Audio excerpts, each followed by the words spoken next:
Fortnite is getting roasted, but not for what you think. From a collab getting torched by the community to a huge problem with crypto, here are the most hated things in Season 3. And you gotta watch out on BR because players are using a game-breaking glitch to get free wins, so let me tell you how it works. Did you know the base boost doesn't use a charge if you switch items, but it'll still give you the effect, and this is allowing players to fly to space and just camp there. Wait a second. Wait, they can't stop him. Wait, Shipsy's getting hit. Wait, Shipsy might beat Clicks. Winning is one thing, beating Clicks to win, so every kid is coming after you now. Like, I swear to God, Donald Mustard's getting a letter to his house. My God. God, he just won. And the next festival season is already being teased, but players are already roasting it.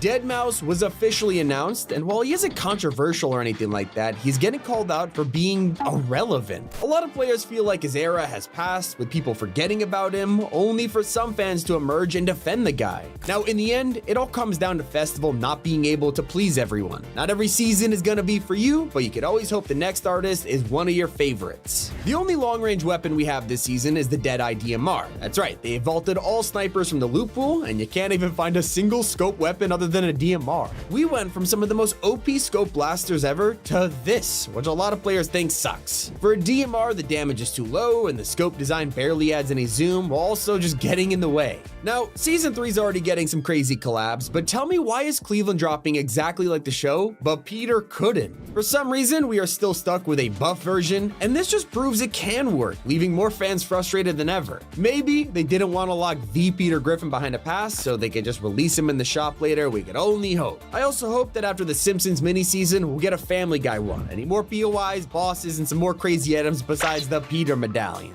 Superman is obviously the star of the season, but people who unlocked him have seen nothing but negatives for the new skin. To start, there was a huge mix-up with the capes being granted the wrong one from Chapter 2, and then they removed it from the original owners. Now luckily Epic fixed all of that, but then owners of the OG Superman, they tried to equip his glider, you know, the perfect match one, only to find it locked. Hidden when not equipped with the Superman outfit. Like, I'm just really confused here. This guy's name is literally Superman. And that's not the only issue with the Man of Steel, because the first skin had something completely unique about it: skydiving. No matter what contrail you had equipped, he would fly down in the iconic pose. So we were all looking forward to seeing it transferred to the new one. Players dropped in, and they saw him floating like any other skin, which I don't understand. How are they doing it better years ago and then not now? It's kind of like how the shield bubble originally blocked everything. Last season, we used them to stop blaster fire, but one thing they didn't work against was the TIE fighters and the X-Wings. For some reason, the explosion would just blast right through them. It seemed to be a bug at first, but now it's gotta be intentional. Getting attacked by a player with a Superman sprite this season, throw down a bubble to protect yourself, and oh wait, you're dead, because it doesn't work at all. And the same goes for crypto. Before, the shield bubble used to be an impenetrable safe zone.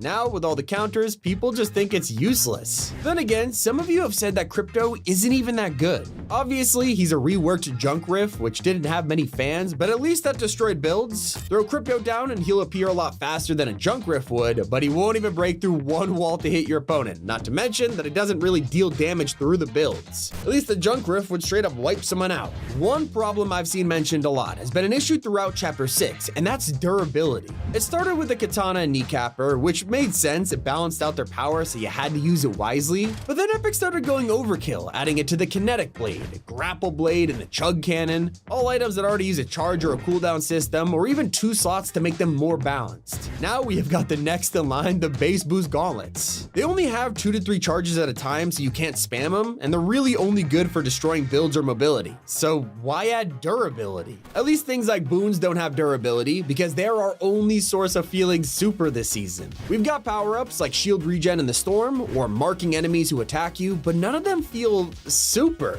Then we've got the hero items, but they're all just gauntlets, and players want to see powers like the ones from the Marvel seasons. We can fly, get superhuman strength, harness the elements, and so much more. Now, there's a lot of items coming later on, but right now it feels like these powers could belong to any season, not just superheroes. Here is one thing that upset a lot of Star Wars fans. Obviously, the season is over, so that's one thing, but this is actually about the live event. The whole thing was meant to be a love letter to fans, just like the season. We got a space battle while we waited for it to begin, and things were looking promising, only for the event to end with just us running around the Death Star.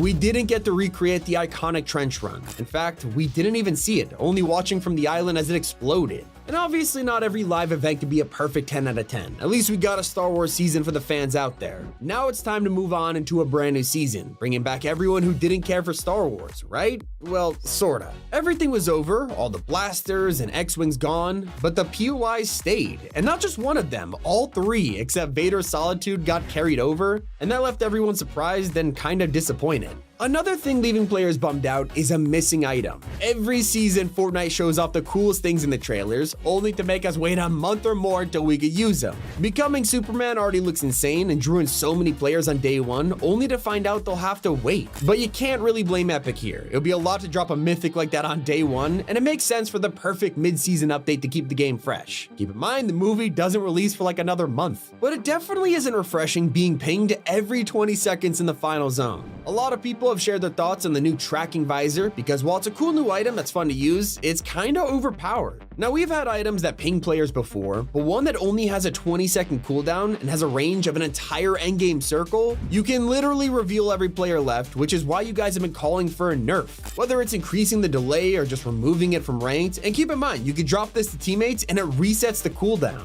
Now let's talk about the base boost gauntlets. You guys have already expressed that you hate the durability, but ignoring that, their power has also split the community in two. Competitive players hate how powerful they are to destroy builds in a single tap, while others think they need to do more damage or launch you further for better mobility. I can honestly see the reasons for both, especially when these are the main movement item of the season. And they have already tweaked one part of the season, changing something that hasn't been touched in years. This time around, instead of just buying a bonus pack of 25 levels, you also get Superman early, ahead of his release in July. Now, it's a pretty cool idea, however, it just means that people who want to play with him now are forced to spend an extra 1,800 V-Bucks. Obviously, that's up to you if you want to wait for it to be free, but what about those who don't even want it? A lot of players who already unlocked Superman in Chapter 2 think it's a wasted slot in the past that could have been used for someone else. And if you think about it, they kind of have a point. Epic doesn't really put the same collab character in two different passes, always releasing newer versions in the shop. You'd think they would have learned their lesson after people complained about double Dr. Doom. A lot of the community is also disappointed in Epic's move with Lego. It's been an interesting mode from the start and even gained a large community, but their latest update has left fans with a sour taste in the mouth.